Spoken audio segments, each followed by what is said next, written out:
السلام علیکم دوستوں، آپ دیکھ رہے ہیں وسیع ٹی وی۔ ہماری یہ دنیا انسانوں سے بھری پڑی ہے۔ اگر نظر اٹھا کے دیکھیں تو 7.6 بلین لوگ آپ کو مختلف جسمانی خصوصیات، شکل و صورت کے ملیں گے۔ ہر ایک انسان کی آنکھوں، بالوں، جلد، قد، چہرے کی خصوصیات، ہڈیوں کے ڈھانچے، اندرونی اعضاء کی ترتیب، دماغ اور فنگر پرنٹس وغیرہ ایک دوسرے سے الگ ہوتے ہیں۔ ان سب چیزوں کا ریکارڈ ایک چھوٹے سے سیل میں موجود ہوتا ہے جسے ڈی این اے کوڈنگ کہتے ہیں۔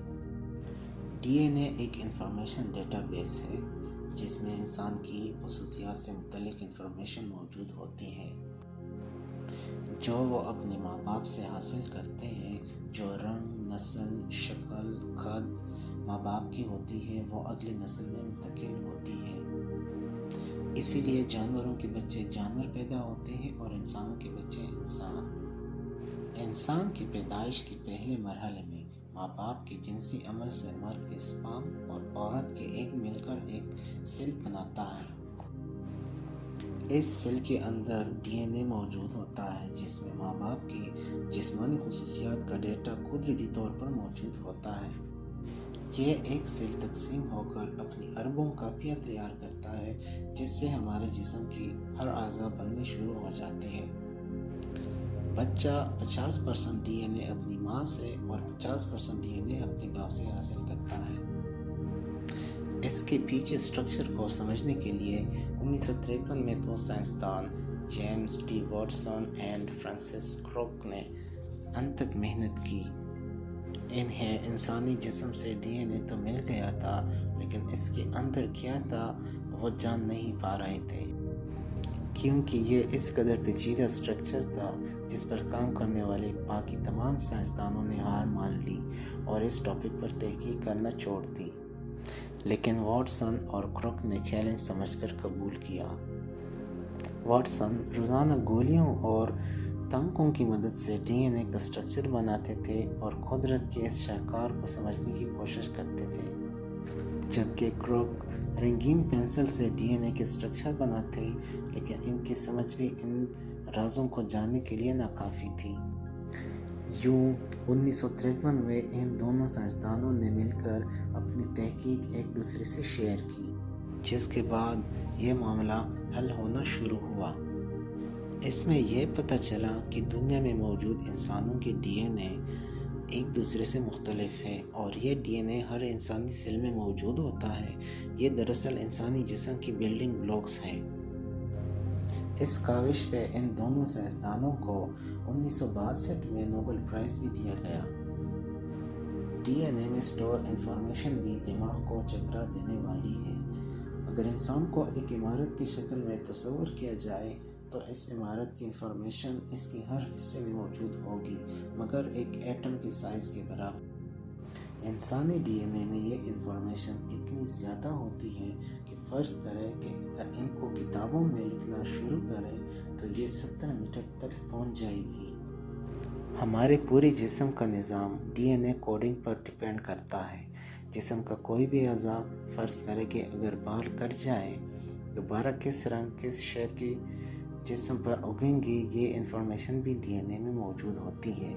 اس لیے بال دوبارہ اگنے پر ویسے ہی ہوتے ہیں جیسے پہلے تھے۔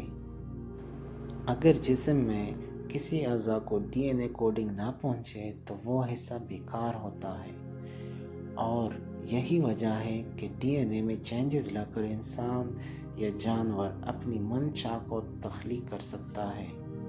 آج ہمارے پاس ڈی این اے کوڈنگ کو کٹ اور پیسٹ کرنے کی سہولت موجود ہے، جس سے انسان اپنی مرضی کی مخصوص خصوصیات کے انسان یا جانور پیدا کر سکتا ہے، کسی جانور کے اعضاء کو انسانوں میں منتقل کر سکتا ہے، کیونکہ ڈی این اے احکامات کی شکل میں جسم کو بنانے کا حکم دے گا جو اس کے اندر ڈی این اے کوڈنگ کی شکل میں موجود ہیں۔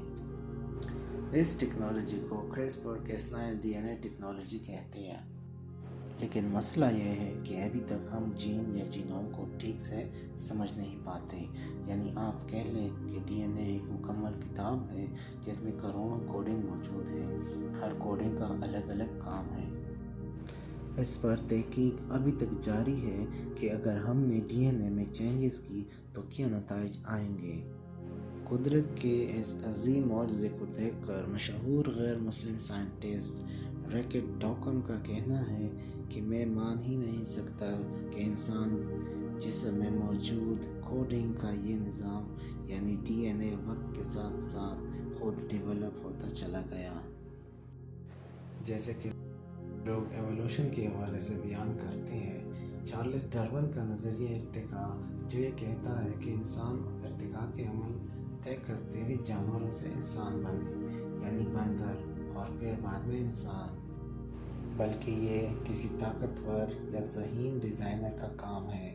دنیا کے اس عظیم ڈیزائنر کے خلاف اپنی ایوولوشن تھیوری کو صحیح ثابت کرنے کی کوئی ثبوت نہیں، لہٰذا ایوولوشن تھیوری قابل قبول نہیں۔ مگر کیا آپ یقین کریں گے کہ قدرت کے اس عظیم دریافت کو جس سے ہم بمشکل تھوڑا بہت جان پاتے ہیں، آج سے 1400 سال پہلے قرآن نے انسان کو بنانے کا عمل بیان کیا ہے۔ اس نے انسان کو نطفے سے بنایا۔ اس سے اللہ نے کس چیز سے بنایا؟ نطفے سے بنایا۔ پھر اس کا انداز مقرر کیا، پھر اس کے لیے راستہ آسان کر لیا۔ اس آیت میں نطفے سے مراد انسان کی پیدائش، سپرم اور ایگ کا مل کر ایک سیل بنانا جس میں ڈی این اے موجود ہوگا۔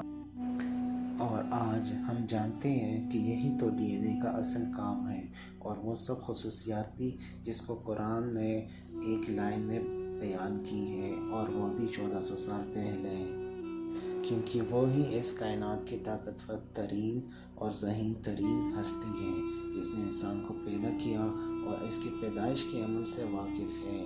اور آج سائنس قرآن کی ایک ایک آیت کو سچ ثابت کر رہی، جو یہ ثابت کر رہے ہیں کہ بے شک قرآن سچ ہے اور اللہ کی کلام ہے اور ہر لفظ برحق ہے۔